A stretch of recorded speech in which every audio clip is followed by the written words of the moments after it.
ነው። የተወሰኑ ጥያቄዎችን ስናይ ልጄ በተደጋጋሚ የማያዋጣ ንግድ የጀመረ ስራው ይበላሻልና አሁን ጥሩ ሁኔታ ላይ ነው ያለው። ነገር ግን አሁንም የማይሆነውን የሥራ አይነት ለመስራት እያሰበ ነው። ተው ብለውም ሊያሳምነኝ ይሞክራል። በዚህ ምክንያት ከባለቤቱም ጋር እየተጣላ ነውና ህልም አይቻለሁኝ ይህ ስራ አይሆንም ብለው ወንጀል ይሆንብኛል። በጣም ስላስጨነቀኝ ነው እንዲህ ካልኩት ይተዋል ብዬ አስባለሁ ይላል።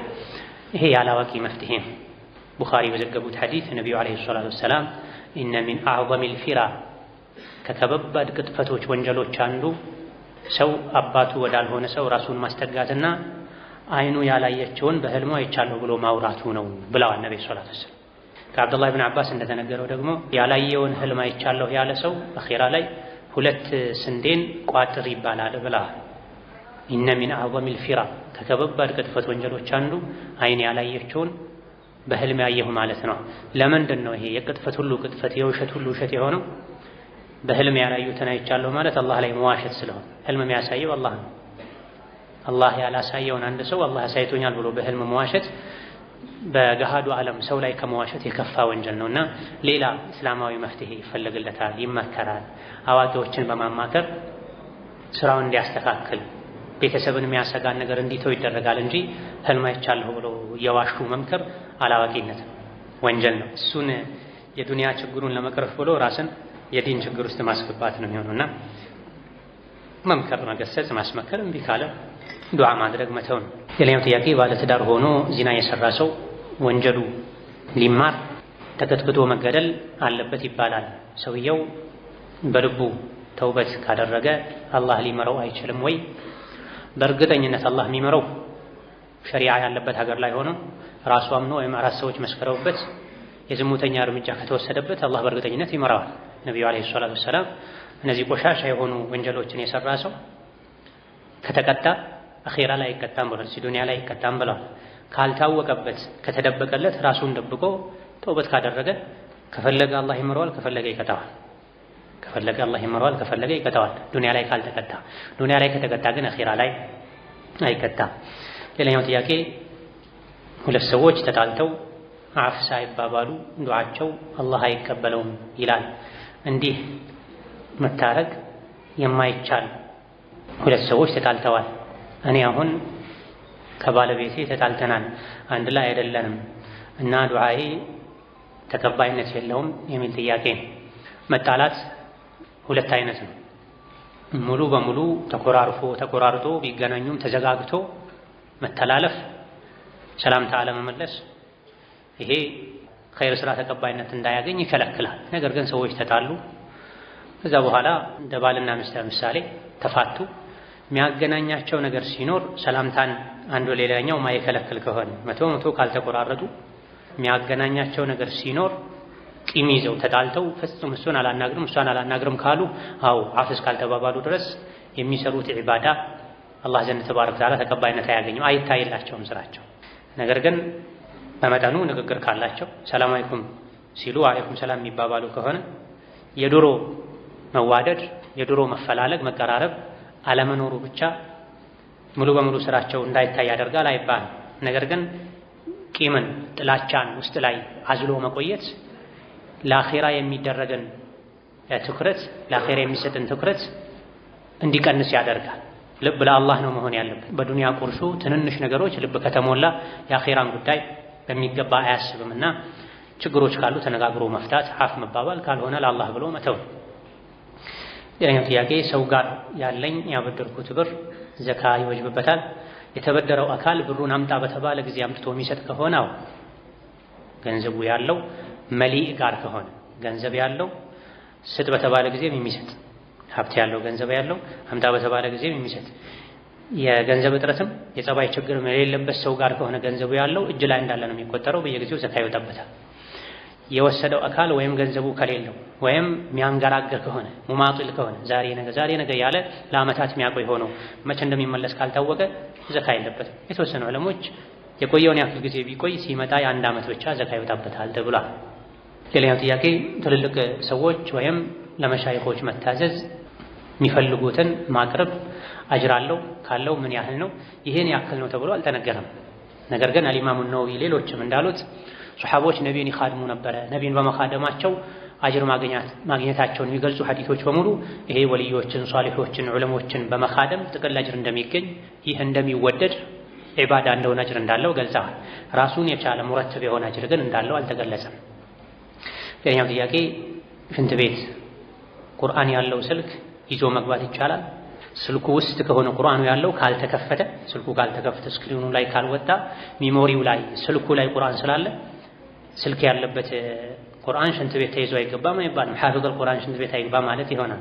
ማይቻለው የቱ ነው? ስክሪኑ ላይ ቁርአኑ ከተከፈተ እየተነበበ ከሆነ አሊያ ደግሞ ሳውንዱ ድምፁ ከተከፈተ ይሄኔ ይከለከላል እንጂ ውስጡ ላይ የቁርአን ሶፍትዌር ስላለ ብቻ አፕ ስላለ ብቻ ሽንት ቤት ማስገባት አይቻልም አይባልም። ባይሆን ቁርአን ሽንት ቤት ውስጥ ሆኖ ቁርአን እንዳይቀራ አዳን እንዳይል ጥንቃቄ ማድረግ ግዴታ ነው። ሌላኛው ጥያቄ በአማና የተቀመጠን የውርስ ገንዘብ መበደር ይቻላል? የየቲምን ገንዘብ በተመለከተ ወላ ተቅረቡ ማለል የቲም ኢላ ቢለቲ ሂየ አሕሰን ተብሏል። የየቲምን ገንዘብ ለራስ መጠቀምም ይሁን እሱን ተጠቅሞ መነገድም ይሁን ለሌላ ሰው ማበደር ለየቲሞቹ ገንዘብ ንብረት ይበጃል ከተባለ ብቻ ነው ይሄ ማድረግ የሚቻለው እንጂ በየቲሞቹ ገንዘብ ሌሎች እንዲጠቀሙበት ተብሎ ሲሆን አይቻልም። ተበድሮ የወሰደው ሰው በዛው ሊከስር ይችላል። ገንዘቡ ሊጠፋ ይችላል። በተፈለገ ጊዜ ላይመለስ ይችላል። መንግስት ከሆነ ነው የየቲምን ገንዘብ መበደርም ኃላፊነት ወስዶ ማበደርም የሚችለው ብለው የተወሰኑ ፉቃሃዎች። ምክንያቱም መንግስት የሀገሩ ግምጃ ቤት በእጁ ነው ያለው። የየቲሞችን ገንዘብ ተበድሮ ከወሰደ ያ ባይመለስ የተወሰደው ባይመለስ መመለስ የሚችልበት አቅም አለ። ከዛ ውጪ ማንኛውም የየቲምን ገንዘብ ባደራ መልኩ ያስቀመጠ ሰው የየቲሞችን ገንዘብ ለሰው ማበደር በሱ ራሱን ቻር ማድረግ ደግ መሆን የለበትም። ገንዘቡ ግን ዝም ብሎ ከሚቀመጥ ትርፍ ለጋራ ሊሰራበት ታማኝ ሰው ከሆነ ኃላፊነት ካለው ዋስትና አስተማማኝ ካለው ሊሰጥ ይችላል እንጂ የየቲምን ገንዘብ ልክ እንደ ራስህ ገንዘብ ያለምንም ጥንቃቄ ለሰው ማበደር አይቻልም። ኃላፊነቱ ከባድ። ማበደሩ ለእነሱም ንብረት ጭምር አስተማማኝ ነው የተሻለ ነው ከተባለ ግን ይቻላል። ሌላኛው ጥያቄ የዘካተል ማል ገንዘብ ለመስጂድ ግንባታ ማዋል ይቻላል ወይ? እንደ ጀማሂር አህል ዒልም አይቻልም። መስጂድ ሀብታሙም ድሃውም የሚሰግድበት ነው። መስጂድ መስራት ያለበት የሀገሩ መንግስት ነው። የሀገሩ የኡማው ጉዳይ የሚመለከታቸው አካላት ተቋማት ናቸው፣ ባለ ሀብቶች ናቸው።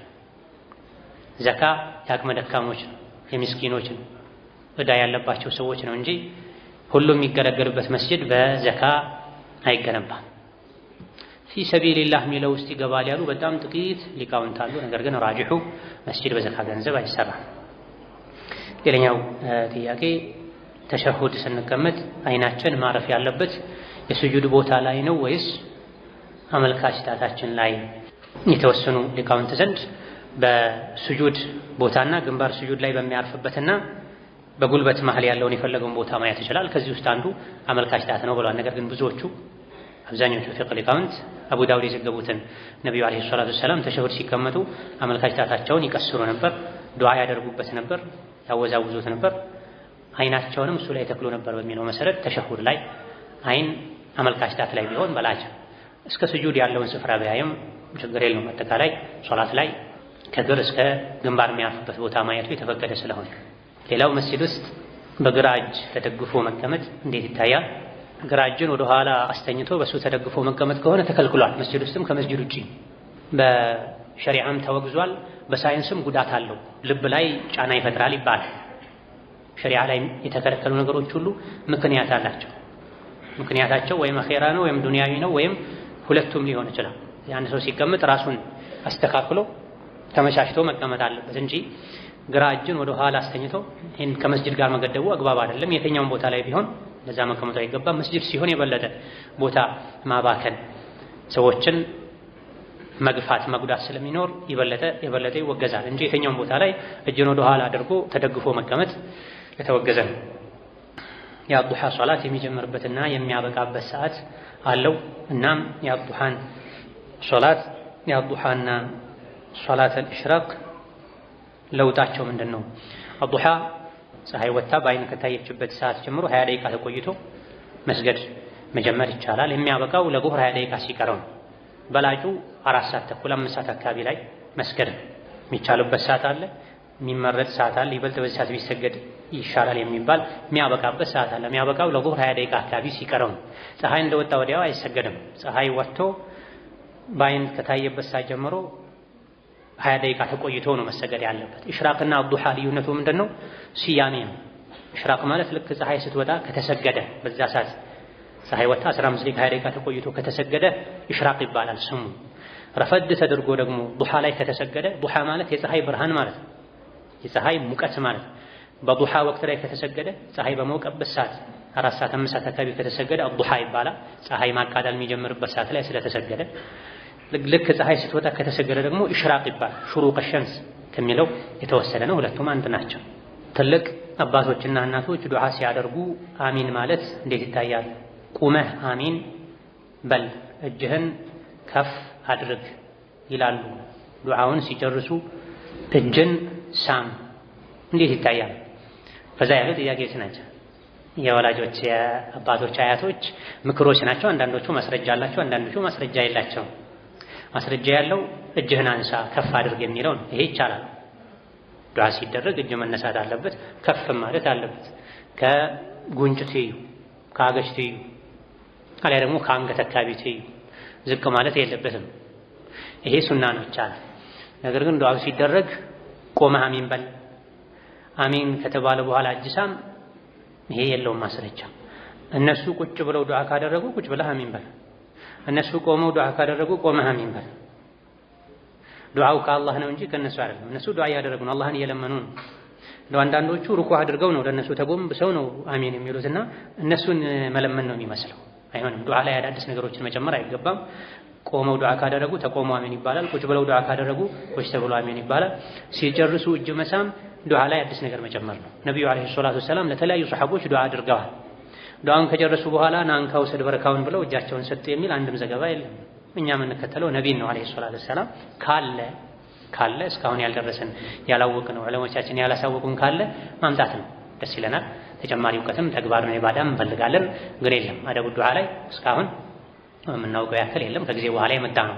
እጣን ማጨስ፣ ቡና ጉዝጓዝ ሆነው ጉዝጓዝ መጎዝጎዝ ለዱዓ ማድመቂያ ብለው የሚጨምሯቸው ነገሮች አሉ። ይሄ ወፍ ዘራሽ ነው፣ ሰዎች የፈጠሩት ነው፣ ቢድዓ ነው ማለት ነው። ሌላኛው ጥያቄ ከሴት ልጅ ማህፀን የሚወጣ ፈሳሽ ሐይድ ጊዜ ውጪ በሆነ ጊዜ ከለሩ ውሃማ የሆነ ትንሽ ውፍረት ያለው አንዳንዴ ወደ ቢጫ ያደላ የሆነ ይወጣል። ይህ ውዱን ያጠፋል? የነካው ነገር መታጠብ አለበት። አንዳንዴ ሲወጣ አይታወቅም ይላል። ራጂሑ ኺላፈን ለዛሂሪያ ማንኛውም ከሴት ልጅ ማህፀን የሚወጣ ነገር በሙሉ ውዱ ያፈርሳል። ይነጅሳል አይነጅስም የሚለውን ስናይ ነው እንጂ የሚወጣው ፈሳሽ አይነት ይለየዋል የሚባለው ውዱ ከማፍረስ አንፃር ማንኛውም ከሴት ልጅ ማህፀን የሚወጣ ከውሃ ሽንትም ይሁን ከሰገራ መውጫ የሚወጣ ማንኛውም ነገር ውዱ ያፈርሳል። ይነጅሳል ወይ ወደሚለው ስንመጣ የወር አበባ ደም ከሆነ ይነጅሳል። ከስሜት ጋር ተያይዞ የሚወጣው መዲ ወዲ ከሆነ ይነጅሳል። እንዲሁ የተፈጥሮ የሴት ልጅ የማህፀን እርጥበት ከሆነ ራጂሑ አይነጅስም። ስለዚህ ያን መለየት ነው። የወጣው ከስሜት ጋር የተያያዘ ነው ይነጅሳል። የነካውን ነገር ሰውነት ክፍል የውስጥ ልብስ ማጠብ ያስፈልጋል። የወር አበባ ነው የማህፀን ደም ነው የበሽታ ኢስቲሃባ ይነጅሳልም ውዱም ያፈርሳል። አይ ተፈጥሯዊ እርጥበት ነው ፈሳሽ ነው ውዱን ያፈርሳል፣ ነጃሳ ግን አይደለም። ሌላኛውና መጨረሻው ጥያቄ ተማሪዎች በረመዳን ወቅት ከትምህርታቸው በጣም ይዘናጋሉ። ረመዳን እኮ 1 ወር ነው እያሉ ለትምህርታቸው ቦታ አይሰጡም። ፈተና ያለ ማጥናት ይተዋሉ። ይህ መሆኑ ተገቢ ነው? ለውጤት እንዲተጉ ይምከሩልኝ ጀዛኩሙላህ ኸይር የሚል ይህም ባለፈው የኢዕቲካፍ ጅምር ላይ ዐሽረል አዋኺር መግቢያ ላይ አንስተናል። ተማሪዎች በትምህርት እድሜያቸው ከዋጅብ ኢባዳዎች ቀጥሎ ማተኮር ያለባቸው ትምህርታቸው ላይ ነው። የነገ ማንነታቸው የሚወስነው በአላህ እርዳታ በአላህ ፈቃድ ትምህርታቸው ትምህርት ላይ መስነፍ የለባቸው። ኡማው መጠንከር አለበት። የጥንካሬ አንዱ መሰረት ባለንበት ዘመን ትምህርት ነው። ብዙ ቦታ ላይ ሙስሊም ወንድም እህቶቻችን የሚሰቃዩት ወሳኝ ቦታዎች ላይ የተቀመጡ ሰዎች የዲኑ ጠላቶች ሆነው ነው። ኡማው ቢማር ዲኑን አደቡን ጠብቆ ሸሪዓውን ጠብቆ ቢማር ኖሮ ሙስሊሙ ዲኑን ጠብቆ ህዝቡን ማገልገል ዲኑን ማገልገል ይችላልና ትምህርት ላይ መስነፍ አይገባም።